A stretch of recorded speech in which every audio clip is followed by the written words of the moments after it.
This is Dora Pinter with Service Star Realty in Phoenix, Arizona.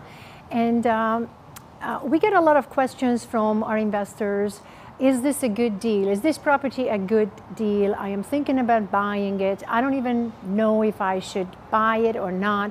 So my first response is always, we need to know your goals. I can't answer your question if I don't know what your goals are. What I mean here is, do you need a lot of cash flow in this time in your life? Or perhaps you're still earning a good income, you don't need the cash flow, but you want to focus on appreciation because you're going to be retiring 10 years from now. So the first thing is to know your goals. Without knowing your goals, my only advice is don't get emotional, don't fall in love with your property, just crunch your numbers and make sure that the numbers work before you even go a step further and considering the property. David was talking in our previous video about the 5 different revenue that you can generate from a property. One is cash flow, the second one is equity capture, appreciation, tax benefits, and loan balance pay down. Yes. So the first things first, everybody when they're buying a property, they're evaluating cash flow.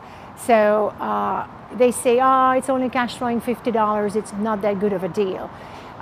It is really a very small part of the picture, how the property is cash flowing, and they really need to look at the other parts, how much the appreciation is going to be, and the other avenues that I mentioned. Talking about appreciation, you buy a property for, let's say, $200,000, and you got lucky, you got it for $175,000, you captured some equity there right away, $25,000. Again, the cash flow and the $25,000 is still very small compared to what appreciation you can get on a property if you're holding it. So if you're able to hold a property 10 to 30 years, your $200,000 property will be in 10 years, just with a modest 3% appreciation, $275,000. And then if you can hold it till it's paid off 30 years from now, it's going to be close to the neighborhood of $500,000. So you put into the property $175,000, absolutely it's a good investment, whether you sell it in 10 years or 30 years from now. And most likely you didn't even put $175,000 down, but you financed it.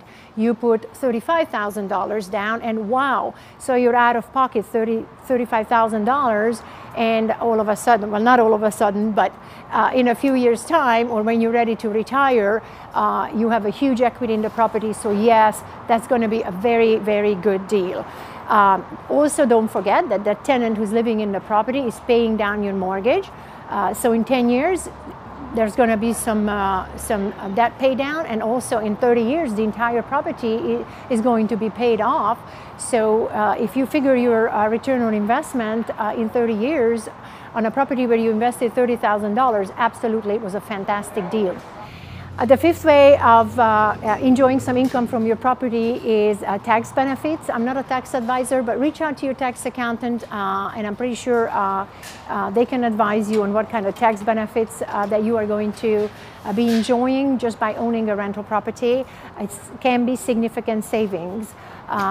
So all in all, when we hear that I'm not making any money on my property because I'm not cash flowing, that's really just a very small part of the picture. We really need to look at the entire picture. We would love to sit down with you and go through your numbers and show you where what the future holds. Talk about your goals to see if that future fits your investment goals. So please give us a call, and we'd love to crunch the numbers for you. And in the meantime, just remember the 3-legged stool, that if out of those 5 different ways of making money on a property, 3 of them are in place, you probably have a good deal that you're looking at. Thank you so much for watching. Dora Pinter with Service Star Realty.